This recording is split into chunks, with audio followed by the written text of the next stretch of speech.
você respondemos ao amor a nós demonstrado, às palavras de carinho, ao abraço afetuoso, gestos comuns entre humanos.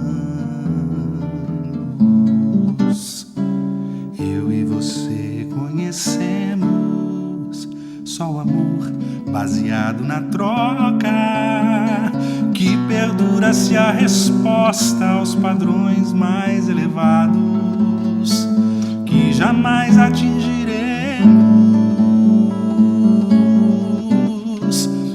Amor na versão normal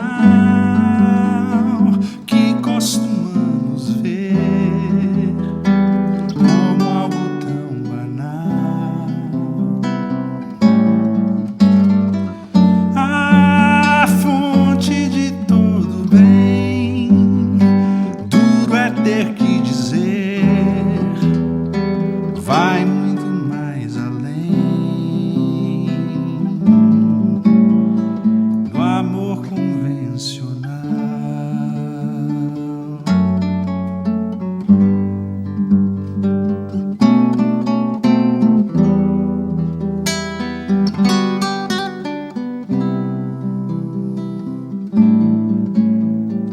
Deus lá do céu revelou-se com amor desmedido e inflamado, cuja chama abraça o mundo, depurando seus desmandos com graça espantosa e doce. O próprio Deus encarnou-se, puro amor que não tem paralelo, que se doa e que perdoa a mais funda e grave mágoa, e que das cinzas renasce. Amor incondicional que não podemos ver com olho natural. Amor que primeiro amor, que fez por onde amar a quem sequer notou. Amor incondicional.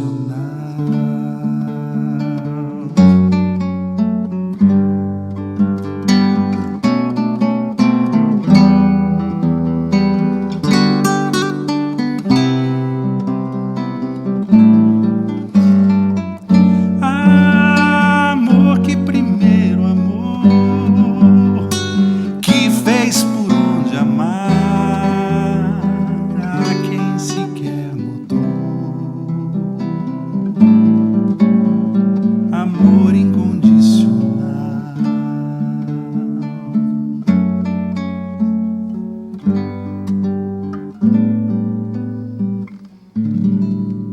Bom dia, espero que você, internauta, telespectador, tenha sido profundamente abençoado através desta música interpretada por um dos cantores do Ministério da LPC. Estamos juntos nessa manhã de quarta-feira, hoje dia 10 de agosto. Os dias estão se passando rapidamente e eu espero que você continue conosco. Dentro de instantes estaremos trazendo mais uma reflexão da Palavra de Deus para a nossa edificação.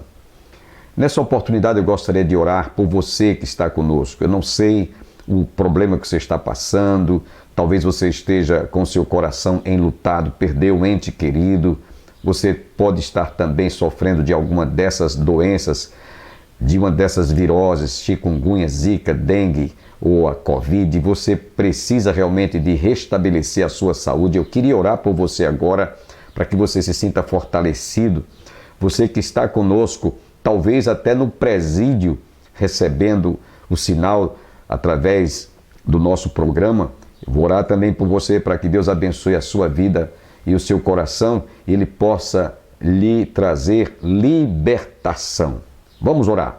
Pai, queremos te agradecer por essa manhã, quando nós abrimos o nosso coração para recebermos a Tua palavra E espero que nesse momento a tua palavra vá de encontro àqueles que estão abatidos, angustiados, em depressão, enlutados.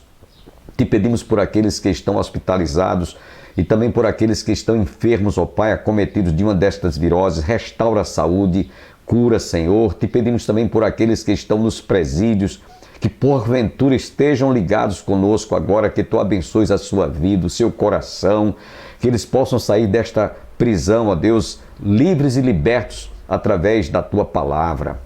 Que, ó Deus, nós possamos ver e, ó Deus, testemunhar que a Tua palavra, ela promove paz, saúde, cura da alma, libertação, transformação, restauração e, sobretudo, salvação àqueles que se encontram e se sentem perdidos. Portanto, abençoe a cada telespectador, a cada internauta que está conosco agora, ó Pai.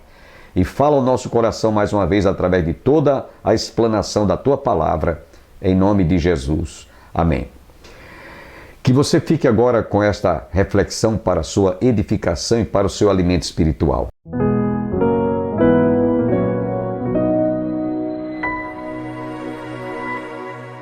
Quando alguém comete algum pecado na sua vida, que ele realmente sai da presença de Deus, ele vai viver uma vida de fracasso, enquanto ele não confessar, enquanto ele não abrir o coração, enquanto ele não derramar lágrimas diante do Senhor. Senhor, reconheço que eu fiz, errei, pequei, me perdoa. Enquanto ele não tiver uma atitude de reconciliar-se, ele não vai ter paz. E no texto que nós lemos aqui, no versículo 7, Paulo ainda falando sobre o pendor, no versículo 6 ele diz: porque o pendor da carne dá para a morte, mas o do Espírito para vida e paz. Então você vai ter paz. No versículo 7 ele diz: por isso o pendor da carne é inimizade contra Deus, pois não está sujeito à lei de Deus, nem mesmo pode estar. As inclinações da carne. No versículo 8, ele volta a fazer uma reafirmação daquilo que ele começou lá no versículo 1. Portanto, logo se conclui: os que estão na carne não podem agradar a Deus. Os que estão na carne jamais poderão agradar a Deus. Nesse versículo, Paulo não se refere à carne como substância física, mas sim quanto ao caráter moral e ético, que eu falei para vocês. Duas palavras traduzem corpo: sarx e soma. Aí você vai entender porque Paulo, quando escreveu lá aos Gálatas, capítulo 5, verso 19 a 21, ele fala sobre as obras da carne. São sentimentos éticos, morais, ligado a sarx, corpo. Ele diz: ora, as obras da carne são conhecidas e são prostituição, impurezas, lascívia, idolatria, feitiçarias, inimizades, porfias, ciúmes, iras, discórdias, dissensões, facções, invejas, bebedices, glutonarias e coisas semelhantes a estas. Ele apresenta aqui uma lista de 15 sentimentos éticos, morais, que são produzidos pelo corpo sarx. Como eu disse há pouco no início, Jesus não tinha esse corpo sarx, porque ele não era fruto, não fora gerado em pecado ou com pecado. Mas eu tenho, você tem, nós temos. Então, a lista que Paulo fala aqui, escrevendo aos Gálatas 5, 19 a 21, reticências, podemos dizer, ele diz, e coisas semelhantes a estas. A lista não para. Ele está falando aqui, meus irmãos, a respeito das quais já vos preveni, que não herdarão o reino de Deus os que tais coisas praticam.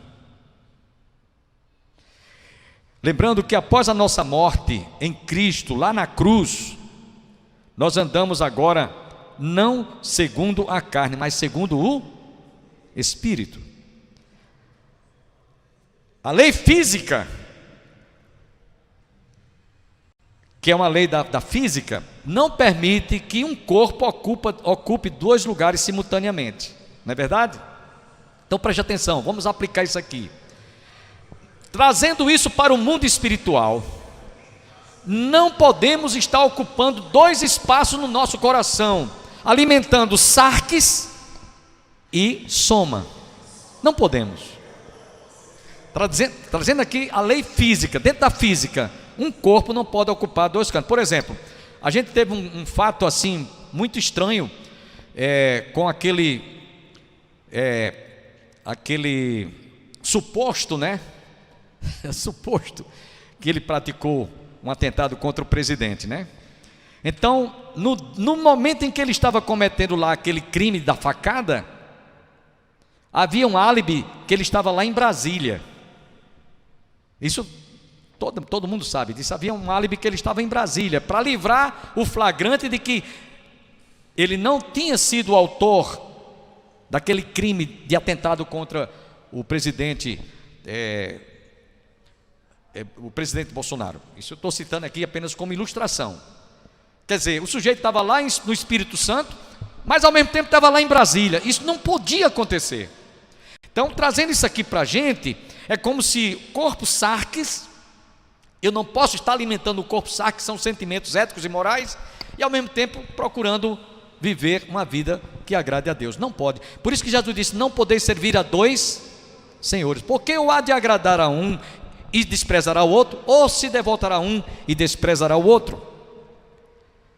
Então, isso é importante para que você considere que no momento em que você está alimentando sarques, os sentimentos éticos e morais, você está entristecendo o Espírito Santo de Deus, e não pode agradar nem a Deus, como ele diz, não podeis agradar a Deus e a Mamon, as riquezas.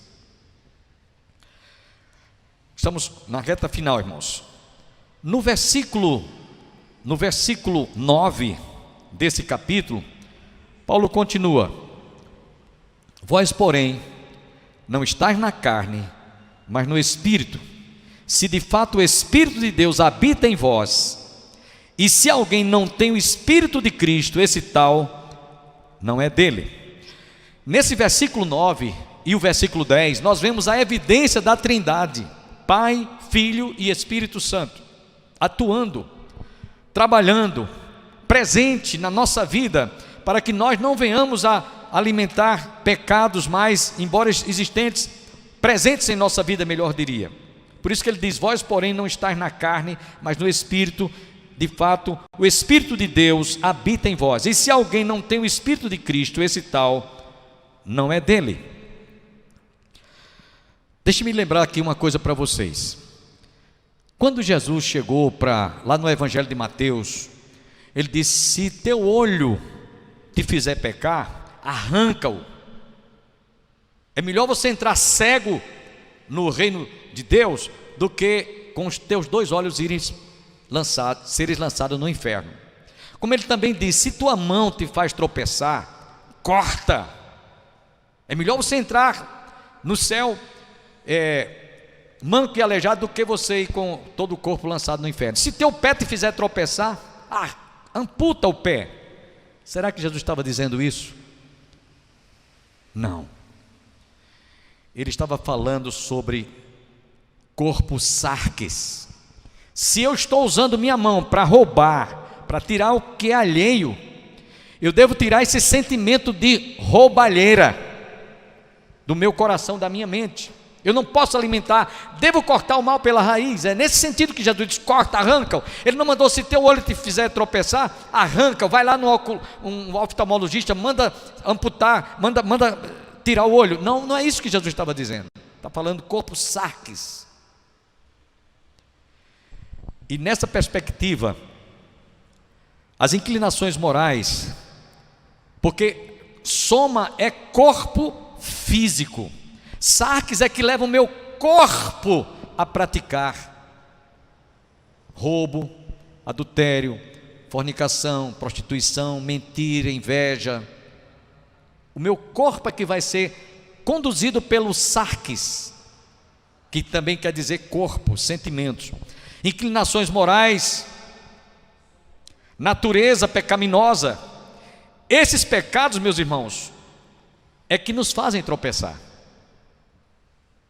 Por isso que Jesus disse: se teu olho tropeçar, arranca-o, elimina-o, sarques.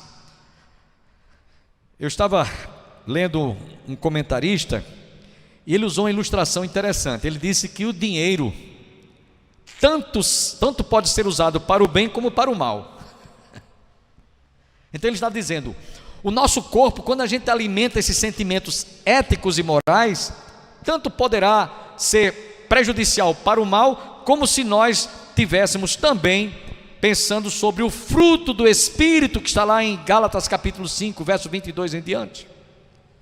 Paz, amor, alegria, felicidade, né? Domínio próprio, tudo. Então há uma diferença muito grande entre você praticar no seu próprio corpo, dar lugar, alimentar esses sentimentos para o bem ou usá-los para o mal no seu corpo. E aí por isso que Paulo diz: vós porém não estáis na carne, sarques, porque ainda estamos no corpo, soma. É diferente as atitudes comportamentais do cristão verdadeiramente, genuinamente salvo.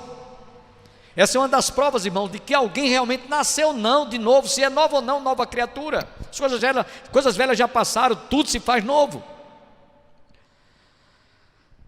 Verso 10, Paulo diz: se porém Cristo está em vós, o corpo na verdade está morto por causa do pecado, mas o Espírito é vida por causa da justiça. Paulo diz aqui: estamos mortos, somos defuntos, e defuntos não pecam mais, não alimentam o pecado. Você não pode chegar para uma pessoa que está num caixão, está lá só o corpo, e dizer: levante-se, ande. Ou então, ele está sorrindo, ele piscou o olho, a menos que esteja vivo ainda, né? Olha, fale baixo, senão o defunto está ouvindo e ele pode passar adiante essa conversa. Né? Pode passar. Vou dizer aqui uma coisa para você entender mais isso profundamente. Suponhamos que tem um corpo lá dentro de um caixão e apresentar-se uma pessoa totalmente pelada, despida. Não vai fazer diferença para o defunto. Está entendendo? Porque está morto. Aquele defunto não tem como ser despertado qualquer sentimento atrativo por aquela pessoa, pela nudez daquela pessoa. Está morto. Assim devemos nós nos comportarmos, irmãos. Não alimentar sarques, sentimentos. Paulo está dizendo isso aqui no versículo 10 do capítulo 8 que nós estamos lendo. Se porém Cristo está em vós, o corpo na verdade está morto por causa do pecado, mas o Espírito é vida por causa da justiça.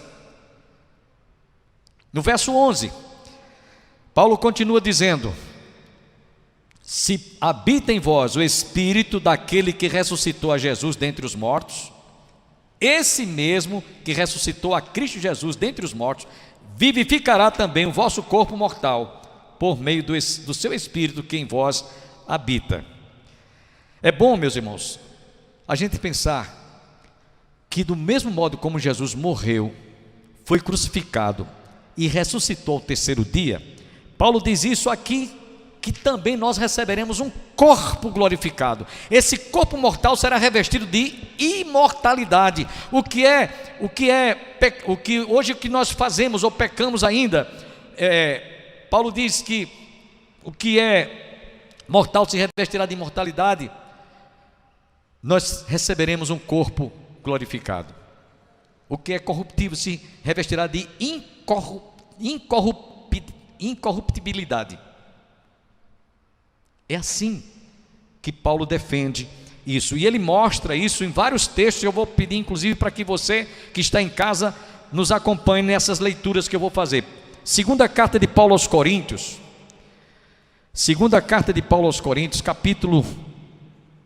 capítulo 4, versículo 14. Segunda carta de Paulo aos Coríntios 4:14. Paulo conclui: sabendo que aquele que ressuscitou o Senhor Jesus também nos ressuscitará com Jesus e nos apresentará convosco. Paulo também descrevendo na sua carta a 2 Coríntios, capítulo 11, aliás, 1 Tessalonicenses, capítulo 4, versículo 14, e depois Filipenses. Vamos ler primeiro Filipenses, capítulo 3, versículo 21. Ele diz a mesma coisa: o qual transformará o nosso corpo de humilhação para ser igual ao corpo da sua glória, segundo a eficácia do poder que ele tem de até subordinar a si todas as coisas. E finalmente, Paulo escrevendo na sua primeira carta aos Tessalonicenses, capítulo 4, versículo 14, ele ainda diz ele usa a mesma expressão: pois se cremos que Jesus morreu e ressuscitou, assim também Deus, mediante Jesus, trará em sua companhia os que dormem. Estamos citando esses textos para corroborar o que Paulo argumenta aqui no versículo 11. Concluindo, né? Quando ele diz assim: se habita em vós o Espírito daquele que ressuscitou a Jesus dentre os mortos, esse mesmo que ressuscitou a Cristo Jesus dentre os mortos, vivificará também os vossos corpos, o vosso corpo mortal, por meio do seu Espírito que em vós habita.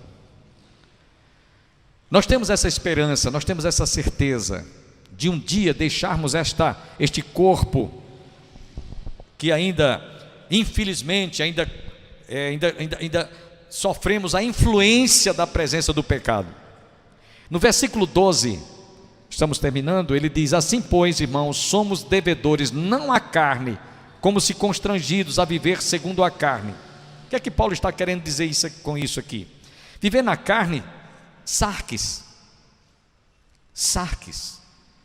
não alimenta esses sentimentos no seu coração. Eles estão presentes na vida de cada um de nós. Por isso que a gente às vezes vê crente tendo inveja um do outro, ciúme, às vezes até cometendo coisas erradas, porque ele está alimentando aquilo, sentimentos éticos, morais, que não era para ser alimentados. E isso não vai agradar a Deus.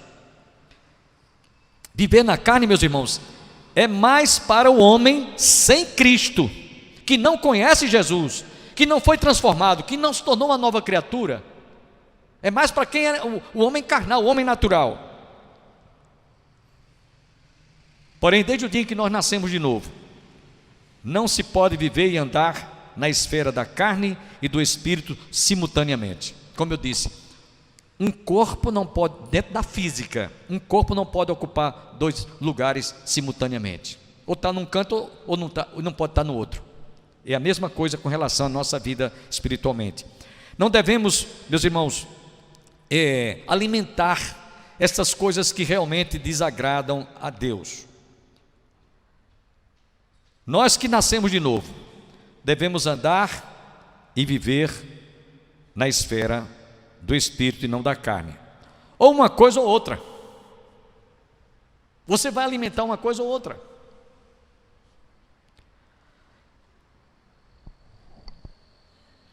E eu quero concluir essa parte do verso 12 dizendo, irmãos, a nossa natureza velha, adâmica, na qual vivíamos anteriormente, de acordo com aquilo que o homem faz, pratica e entristece o Espírito Santo de Deus, também nos faz sair da presença de Deus. O que é que Davi disse? Não retires o teu Espírito Santo. E Paulo diz: não entristeçais o Espírito Santo de Deus. E quando nós alimentamos sarques em nossa vida, a carne, nós estamos entristecendo o Espírito Santo de Deus. O Espírito Santo se entristece e ele também se afasta de nós. Verso 13, para a gente concluir. Paulo diz: porque se viverdes segundo a carne, caminhais para a morte, mas se pelo Espírito mortificardes os feitos do corpo, certamente vivereis. Amém? Aqui você é quem vai fazer a melhor escolha. Aqui você é quem vai fazer a opção. Aqui você é quem vai optar. Vale a pena viver na carne e entristecer o Espírito Santo de Deus? Não, não vale a pena, porque eu vou sofrer as consequências, eu vou sofrer as sequelas. E por outro lado, você também estará perdendo a oportunidade, os privilégios que Deus nos dá de nós sermos usados para a glória dele. Paulo está dizendo isso aqui: porque se viveres segundo a carne, caminhais para a morte, mas se pelo Espírito mortificados os feitos do corpo, certamente vivereis para a glória de Deus. Amém? No último versículo 14, concluindo: pois todos os que são guiados pelo Espírito de Deus são filhos de Deus.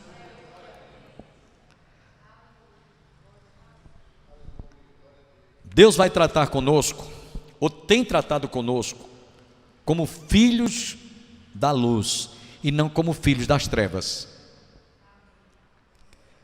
Filhos da luz e não como filhos das trevas.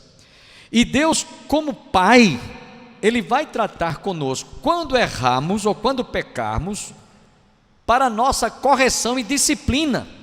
Paulo, escrevendo, o autor da carta aos Hebreus, eu acredito que foi o apóstolo São Paulo, ele diz: qual de vós, se o filho cometer algum erro, o pai não disciplina? Ora, se vós não estáis debaixo de disciplina, logo não sois filhos, mas bastardos. Porque os nossos pais nos corrigiam quando nós errávamos, quando nós cometíamos alguma fraqueza. O nosso pai punha a gente de castigo, privava da mesada, disciplinava a gente de acordo com as nossas fraquezas, nossos erros, desobediência. Muito mais vós, o Pai das luzes, tratará convosco, muito mais do que os vossos pais que tivemos aqui na terra. Então, em suma, nesse versículo 12, Paulo está dizendo: ainda que nós alimentemos algum pecado sarques do corpo, sentimentos meramente éticos e morais da velha natureza, nós vamos, pois todos os que são guiados pelo Espírito de Deus são filhos de Deus, Ele vai tratar conosco. Eu quero terminar, meus irmãos, dizendo para vocês que durante toda a minha vida pastoral, quando eu percebo ou vejo, eu não estou julgando, alguma ovelha, algum irmão, seja um ano de evangelho, 10 anos, 20 anos, que genuinamente, verdadeiramente se converteu, e ele faz alguma coisa que desagrada a Deus, Deus vai tratar com ele como um pai quando disciplina um filho. Eu tenho visto isso. E o juízo de Deus não é porque Deus esteja com raiva do seu filho. Como a gente, quando disciplina um filho, a gente não está disciplinando porque tem ódio daquele filho, está com raiva do filho. Não, a gente chama ele, aplicamos a disciplina para correção. O autor da carta aos Hebreus, no capítulo 12, diz que nós somos disciplinados para que nós possamos ser participantes da natureza divina. A natureza divina que é santa. Amém, irmãos? Sede santos porque o Senhor teu Deus sou santo. Então a nossa vida Deus disciplina e trata conosco para nosso aperfeiçoamento. Logo, se não estáis debaixo de disciplina, não sois filhos, mas bastardos. Então eu espero que você que acompanhou hoje esse capítulo 8, verso de 1 até o versículo 14, lembre-se, nenhuma condenação há, não há condenação nenhuma, condenação pela eternidade. O que acontece? A disciplina, quando a gente comete algum erro, quando a gente comete alguma falha, quando a gente comete alguma infração. Disciplinar é uma coisa e condenar é outra coisa. Condenar, o indivíduo está descartado qualquer oportunidade, você está condenado à prisão perpétua, você nunca mais vai sair. E a disciplina é diferente. A disciplina vem para a nossa correção. Amém, meus irmãos? Então que nós guardemos essa palavra nesse momento, diante de tudo que nós expomos. Agradeço a todos que estiveram conosco, esperamos nos reencontrarmos amanhã, se Deus assim nos permitir. Que todos recebam as bênçãos do Pai, do Filho e do Espírito Santo e até amanhã, se Deus quiser.